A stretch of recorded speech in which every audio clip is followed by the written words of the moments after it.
La casa del viejo Anselmo. Me llamo Damián, y desde que era pequeño, en mi familia se han contado historias sobrenaturales. Yo no sabía si eran verdad o solo inventos, hasta que pasó lo que voy a contarles. Ahí supe que todo lo paranormal y sobrenatural es real. Hace unos años vivíamos en una casa modesta en el corazón de Tepatitlán. Era un lugar sencillo pero cómodo, cerca del mercado y la parroquia. Mi abuelo, don Herminio, un hombre nacido en un rancho cerca de Arandas, siempre soñó con dejar la ciudad y mudarse a un lugar donde pudiera tener tierra, sembrar maíz, frijoles y tal vez hasta un huerto de aguacates. Él decía que la ciudad lo asfixiaba, que necesitaba espacio para respirar, para vivir como en los viejos tiempos. Así que, cuando se enteró de que una pareja ofrecía cambiar su casa por un terreno en las afueras, no lo pensó dos veces. Desde el principio, algo en esa pareja nos dio mala espina. Eran un hombre y una mujer de mediana edad con rostros cansados y una urgencia en la mirada que no podíamos ignorar. Querían deshacerse de su propiedad lo más rápido posible, y eso nos pareció extraño porque el lugar que ofrecían era, en una palabra, espectacular. Era un rancho a las afueras de Tepatitlán, cerca de la carretera a Yahualica, con un terreno enorme lleno de encinos, nopales y un arroyo que corría al fondo, como un susurro constante que parecía contar historias. Había dos casas en la propiedad, una más grande en la parte alta del terreno, con vistas al campo, y otra más pequeña abajo, cerca del arroyo. Era el sueño de mi abuelo hecho realidad, y aunque mi madre y yo teníamos nuestras dudas, él estaba decidido. «Esto es lo que siempre quise», decía, con los ojos brillando. Firmaron los papeles y en unas semanas nos mudamos. Éramos 5 en la familia. Mis padres, Lorena y Mauricio, mi abuela Sofía, mi abuelo Herminio y yo, Damián. Mis abuelos se instalaron en la casa de arriba y nosotros en la de abajo. Las primeras semanas fueron como un sueño. El aire olía a tierra mojada, los pájaros cantaban al amanecer y mi abuelo estaba más feliz que nunca. Él y mi padre se pusieron a trabajar en el rancho, arreglaron el tejado, construyeron un fogón de adobe en el patio y hasta hicieron una pequeña área para asar carne los domingos. Todo parecía perfecto, como si hubiéramos encontrado nuestro propio paraíso en la tierra. Pero, amigos, las cosas nunca son lo que parecen. Una madrugada, mi abuela Sofía se levantó para ir al baño. Era una de esas noches frías de Jalisco donde el silencio es tan profundo que cualquier ruido te hace saltar. Hizo lo que tenía que hacer. Apagó la luz y volvió a la cama, pero apenas se acomodó bajo las cobijas, notó un resplandor que se colaba por debajo de la puerta. La luz del baño estaba encendida otra vez. «Qué extraño», pensó. Estaba segura de haberla apagado. Se levantó, un poco molesta consigo misma por el descuido, y fue a apagarla de nuevo. Pero cuando volvió a la cama, algo la hizo detenerse. El resplandor volvió, más intenso, como si alguien hubiera encendido no solo la luz del baño, sino algo más, algo que no podía explicar. Mi abuela, que siempre ha sido valiente, intentó ignorarlo. «Es mi cabeza», se dijo, tratando de calmarse. Pero entonces, justo cuando estaba a punto de cerrar los ojos, sintió algo. Una mano fría, huesuda, que agarró la suya con fuerza como si quisiera arrancarla. Dio un grito y despertó a mi abuelo, pero él, medio dormido, solo le dijo: «Sofía, estás soñando, mujer. Duérmete que mañana hay que madrugar». Mi abuela, aunque inquieta, pensó que tal vez era su imaginación, que el cambio de casa la tenía nerviosa, pero algo en su corazón le decía que no estaba sola en esa habitación. Días después, me tocó a mí vivir algo que no olvidaré jamás.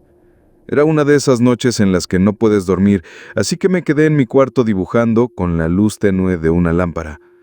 De repente, un ruido me sacó de mi concentración. La televisión de la sala se encendió sola, a todo volumen.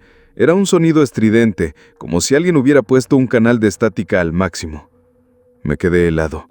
Todos en la casa estaban dormidos, o al menos eso creía. Con el corazón en la garganta me armé de valor y fui a la sala. Cuando llegué, Las luces comenzaron a parpadear como si jugaran conmigo. La televisión aún encendida comenzó a subir el volumen aún más, como si alguien estuviera girando la perilla frente a mis ojos. No había nadie. Corrí a desenchufarla y volví a mi cuarto temblando, sin saber qué pensar. ¿Quién o qué estaba haciendo eso? A partir de entonces, las cosas se pusieron peores.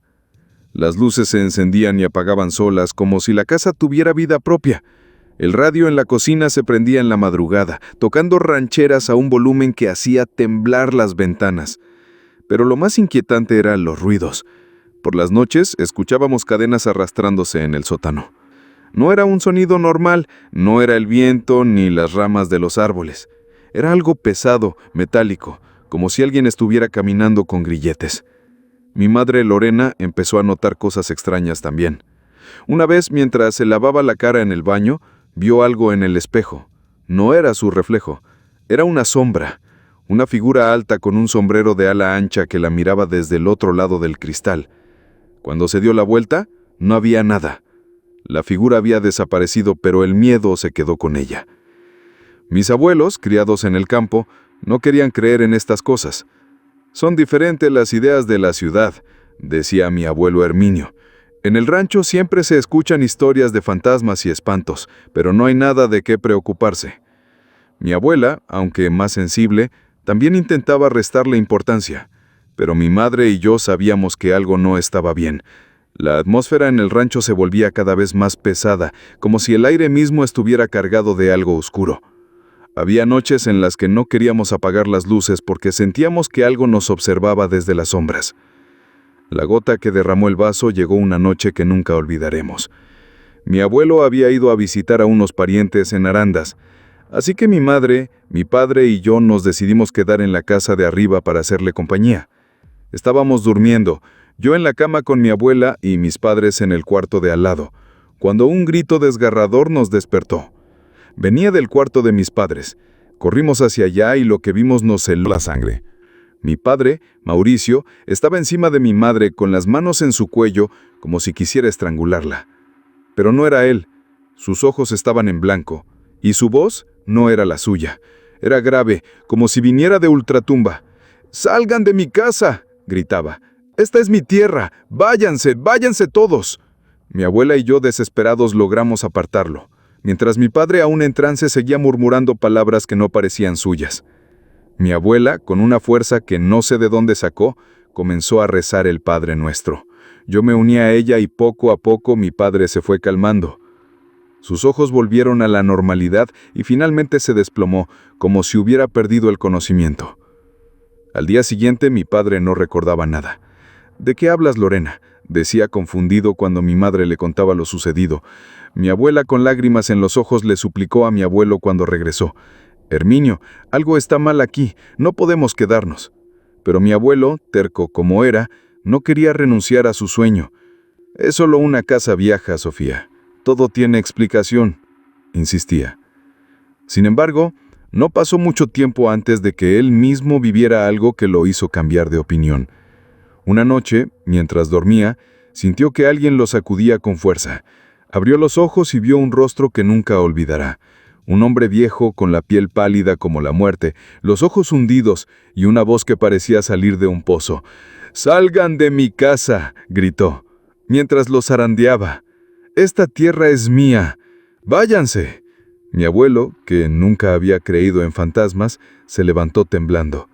El bulto desapareció, pero el mensaje quedó grabado en su mente. Al amanecer, reunió a la familia y dijo: «Nos vamos. Esto no es para nosotros». Días después pusimos el rancho en venta y nos mudamos a una casa más pequeña en Tepatitlán, cerca de donde vivíamos antes. No era tan grande ni tan hermosa, pero al menos podíamos dormir sin miedo. Fue entonces cuando supimos la verdad sobre aquel lugar. Los vecinos, que al principio no habían querido hablar, nos contaron la historia. Ese rancho había pertenecido a un hombre llamado Don Anselmo, un ranchero que amaba a su tierra más que a nada en el mundo. Hace años, unos ladrones intentaron asaltarlo. Él se defendió con uñas y dientes, pero lo mataron a sangre fría en su propia casa. Dicen que su espíritu nunca dejó el rancho, que sigue atado a él, protegiéndolo de cualquiera que intente reclamarlo. Quien se mude ahí no dura, nos dijo una vecina. Don Anselmo no lo permite. Y así, amigos, termina nuestra historia.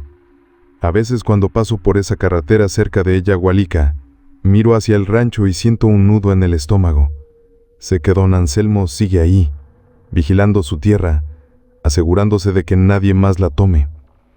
Ahora, como consejo, les puedo decir que si alguna vez te ofrecen una casa que parece demasiado buena para ser verdad, piénsalo 2 veces. Tal vez como nosotros, estés a punto de entrar en un lugar que no te pertenece. Esa fue mi historia. Gracias por leer. Gracias por llegar hasta el final de este video. Si fue de tu agrado, te invito a que te suscribas a este canal, nos dejes un comentario y un like. Se despide tu amigo Javier y espero escucharnos en el próximo relato.